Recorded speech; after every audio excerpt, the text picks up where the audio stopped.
Hello दोस्तों, स्वागत है आप सभी का ब्रह्मा स्टडी पॉइंट के यूट्यूब चैनल पर। आज हम पढ़ने वाले हैं कक्षा 9 का समकालीन भारत पुस्तक का अध्याय प्रथम भारत आकार और स्थिति के बारे में। भारत के आकार और स्थिति के बारे में सबसे बढ़िया जो अध्याय है वो कक्षा 9 के अंतर्गत ही हमें मिलता है आकार। तो भारत के आकार की बात करते हैं तो सबसे पहले आकार का मतलब है भारत कैसा दिखता है। जब हम भारत के मानचित्र को देखते हैं तो वो हमें चतुर्भुज के समान दिखता है। किसके समान दिखता है? चतुर्भुज के समान, चतुर्भुजाकार, चतुष्कोणीय पतंग के समान भारत की आकृति हमें लगती है। परीक्षा में अगर पूछा जाए कि भारत की आकृति कैसी है तो चतुर्भुज के समान है। यानी ये जो अगर हम भारत को देखें तो भारत में इस तरीके से दिखाई देता है मानचित्र के अंदर, ठीक है, चतुर्भुजाकार है। आगे अगर हम इसके अंदर देखें तो भारतीय काल को जानने से पहले हमें अक्षांश और देशांतर के बारे में पढ़ना होगा। अक्षांश व देशांतर, अक्षांश व देशांतर के बारे में पढ़ना होगा, ठीक है। अक्षांश क्या होते हैं और देशांतर क्या होते हैं? तो सरल भाषा में आपको बता दूं, ये जो हमारी पृथ्वी, ठीक है ना, इस पृथ्वी पर भूगोलवेताओं द्वारा, जो भूगोल के जानकार व्यक्ति हैं, वैज्ञानिक है, उन्होंने काल्पनिक रेखाएं खींची है पूर्व से पश्चिम की ओर, ठीक है, पूर्व से पश्चिम की ओर जो समांतर रेखाएं खींची है उन रेखाओं को अक्षांश बोला जाता है। यानी पृथ्वी के ऊपर खींची गई समांतर काल्पनिक रेखाएं, पूर्व से पश्चिम की ओर खींची गई रेखाएं अक्षांश कहलाती हैं। देशांतर क्या होती हैं? उत्तर से दक्षिण की ओर, उत्तर से दक्षिण की ओर खींची गई रेखाएं, काल्पनिक रेखाएं जो उत्तर से दक्षिण की ओर खींची जाती है देशांतर कहलाती हैं। देशांतर 360 होते हैं और अक्षांश 180 होते हैं, ठीक है ना। अक्षांश कितने होते हैं? 180 और देशांतर होते हैं 360। तो भारत के अंदर हम बात करें तो भारत का अक्षांश कितना है? तो भारत का अक्षांश विद्यार्थियों 8 डिग्री 4 मिनट से 37 डिग्री 6 मिनट उत्तरी अक्षांश। यानी जो भारत है ना, ये जो 0 डिग्री रेखा है, इस 0 डिग्री रेखा के ऊपर है तो ये उत्तरी बोला जाता है और नीचे हो तो क्या बोला जाता है? दक्षिणी बोला जाता है। तो भारत इस 0 डिग्री रेखा के ऊपर है, इसलिए क्या बोला जाता है? उत्तरी अक्षांश। 68 डिग्री 7 मिनट से 97 डिग्री 25 मिनट पूर्वी देशांतर। यानी पूर्वी देशांतर क्यों बोला जाता है? क्योंकि जो ये भारत है ना, वो इस जो 0 डिग्री देशांतर है, इस देशांतर के पूर्व में है, वो इस साइड क्या होता है? पश्चिम, तो पूर्व में, इसलिए क्या बोला जाता है इसको? पूर्वी देशांतर। इस आधार पर भारत कहां पर आ गया? इस जगह पर आ गया विश्व के अंदर। और इसके अगर हम भारत के अंदर देखें, भारत के अंदर अक्षांश देखें तो यहां से शुरू करेंगे नीचे से, क्योंकि भारत यहां से शुरू हो रहा है ना, 0 डिग्री के ऊपर है। 8 डिग्री 4 मिनट से 37 डिग्री 6 मिनट और इधर 68 डिग्री 7 मिनट से 97 डिग्री 25 मिनट पूर्वी देशांतर। ये भारत का अक्षांश और देशांतर हो गया। इस आधार पर हम कह सकते हैं कि भारत की आकृति कैसी है? चतुर्भुज के समान है। अब हमें याद रखना है उत्तर से दक्षिण की भारत की लंबाई और पूर्व से पश्चिम भारत की चौड़ाई। उत्तर से दक्षिण भारत की जो लंबाई है वो 3214 3214 और पूर्व से पश्चिम की जो लंबाई है वो है 2933 यानी 2933 किलोमीटर, ठीक है। और इस आधार पर हम कह सकते हैं कि भारत का जो क्षेत्रफल है वो कितना है? भारत का क्षेत्रफल कितना है? 32.8 लाख वर्ग किलोमीटर। कितना है? 8 लाख वर्ग किलोमीटर। 32.8 लाख भारत का क्षेत्रफल है। और ये जो क्षेत्रफल है ना, ये विश्व का 2.4% है। यानी विश्व के अंदर भारत का कितना हिस्सा है? 2.4% है। इस हिसाब से हम कह सकते हैं कि भारत का कितना स्थान है? 7वां स्थान है। कौन सा स्थान है? 7वां स्थान। यानी विश्व के अंदर भारत क्षेत्रफल में 7वां सबसे बड़ा देश है। इसके ऊपर भी कई देश हैं, ठीक है ना। भारत का क्षेत्रफल कितना हो गया? 32.8 लाख वर्ग किलोमीटर। अक्षांश और देशांतर आपको याद करना होगा। परीक्षा के अंदर यहाँ से प्रश्न पुटअप होगा, यहीं से प्रश्न पूछा जाएगा। और बच्चे जो ज्यादा कठिनाई किसको? इन्हीं दोनों चीजों को याद करने में होगी। आगे दिक्कत नहीं है भूगोल में, लेकिन ये चीजें अगर आपको याद नहीं होगी, अक्षांश देशांतर का कॉन्सेप्ट आपको क्लियर नहीं होगा तो आप भूगोल के बारे में नहीं पढ़ सकते।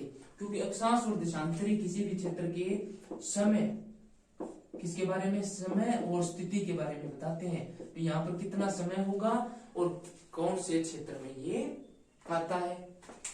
अब आगे अगर हम इसमें देखें, आगे अगर हम इसमें देखें तो भारत है वो एशिया महाद्वीप में आता है। कौन से महाद्वीप में आता है, एशिया महाद्वीप के अंदर, एशिया महाद्वीप में, ठीक है। और विश्व में कुल कितने महाद्वीप हैं, तो 7 महाद्वीप हैं। कितने महाद्वीप हैं, टोटल 7 महाद्वीप है। इन 7 महाद्वीपों के आपको क्या करने होंगे, नाम याद करने होंगे। 7 जो महाद्वीप है उनके नाम आपको याद करने होंगे। तो सबसे पहले आपको याद करना होगा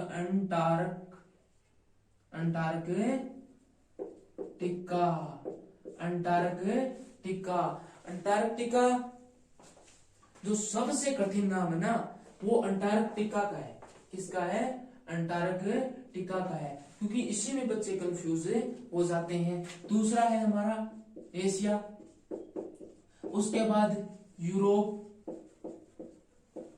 उसके बाद 2 बहुत ही आसान है जिनको याद करना बहुत ही आसान है, उत्तरी अमेरिका और दक्षिणी अमेरिका।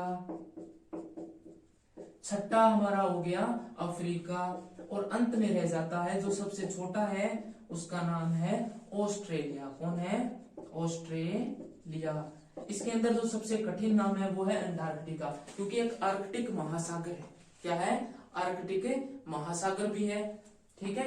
ये हो गए हमारे महाद्वीप। कितने महाद्वीप है, टोटल 7 महाद्वीप है। भारत कौन से महाद्वीप के अंदर आता है, एशिया महाद्वीप के अंतर्गत आता है। दक्षिणी एशिया, ठीक है ना, विश्व में हम देखेंगे तो दक्षिणी एशिया के अंतर्गत यह आता है। अगर हम भारत की और आगे बात करें तो भारत के मानचित्र के बारे में थोड़ा सा और विस्तार से पढ़ लेते हैं, क्योंकि मानचित्र के माध्यम से हम किसी भी चीज को जल्दी समझ सकते हैं। तो मान लेते हैं भारत की आकृति मैंने आपको बताई चतुर्भुज के समान है, ठीक है ना, ये लिख लेते हैं। मान लीजिए भारत ऐसा दिखता है, वास्तव में बहुत सुंदर है भारत, लेकिन हम मान लेते हैं। तो मैंने आपको बताया कि यहां से यहां तक ये तो हम जानेंगे, लेकिन जो मेन बात है वो समझाने में कहना चाह रहा हूं, ये हमेशा कौन सी दिशा होगी, उत्तर दिशा। इसको कौन सी दिशा मानना है आपको, दक्षिण। ये कौन सी दिशा होगी, पश्चिम। और ये कौन सी होगी, पूर्व दिशा होगी। कौन सी होगी, चारों दिशाओं को याद कर लीजिए कौन कौन सी दिशा होती है, उत्तर, दक्षिण, पूर्व, पश्चिम।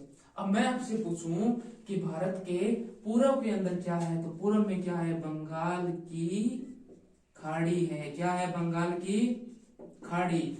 और पश्चिम में क्या है, हमारे अरब सागर है। क्या है, अरब सागर है। अगर दक्षिण में मैं पूछूं तो दक्षिण के अंदर हमें क्या बताना है, हिंद महासागर बताना है। हिंद महासागर, यानी दक्षिण के अंदर क्या है, हमारे हिंद महासागर है। यहाँ पर आपको पता होगा अंडमान निकोबार है।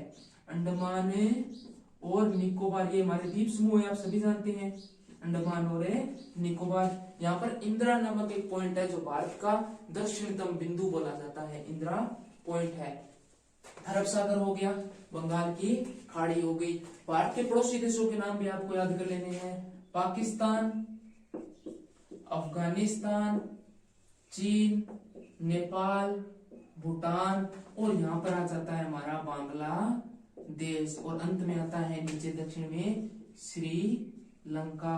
तो इस मानचित्र में कितनी चीजें पड़ी हैं कि भारत के पश्चिम में क्या है, अरब सागर, पूर्व में क्या है तो बंगाल की खाड़ी, अंडमान निकोबार द्वीप समूह है, और दक्षिण में क्या है, हिंद महासागर, और उत्तर में पूछे तो उत्तर में क्या आ जाएगा, हमारा हिमालय पर्वत श्रृंखला, जो नवीनतम पर्वत श्रृंखला है। कौन सी, हिमालय पर्वत श्रृंखला है, वो नवीनतम पर्वत श्रृंखला है हमारी, ठीक है।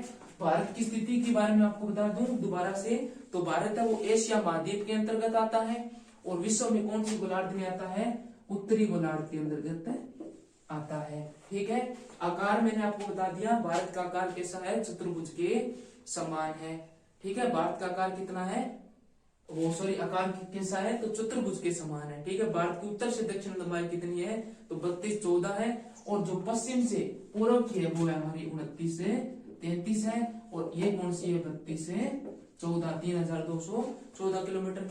भारत की जो टोटल स्थलीय सीमा है वो कितनी है, तो वो है हमारी 15,200 किलोमीटर। कितनी है? 15,200 हमारी स्थलीय सीमा है, स्थलीय सीमा।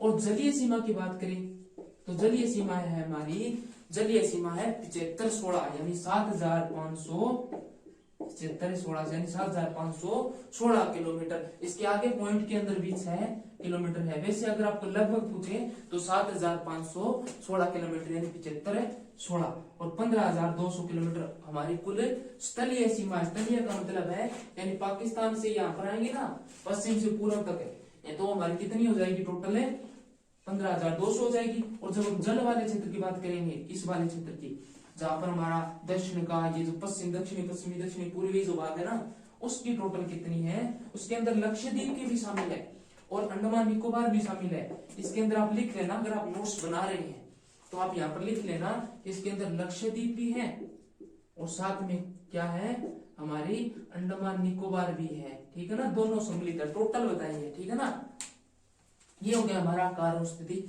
इस अध्याय में इतनी चीजें हैं। बस एक चीज आपको याद रखनी है, भारत की मानक समय रेखा, मानक समय रेखा कितनी है, तो मानक समय रेखा है हमारी 82.5 डिग्री। 82.5 डिग्री भारत की क्या है, मानक समय रेखा है। ठीक है, इस अध्याय में प्रथम अध्याय में इतनी ही चीजें हैं, मुख्य मुख्य चीजें। बाकी आप एक दो बार अध्याय पढ़ेंगे तो आपको ये सारी चीजें आसानी से याद हो जाएंगी।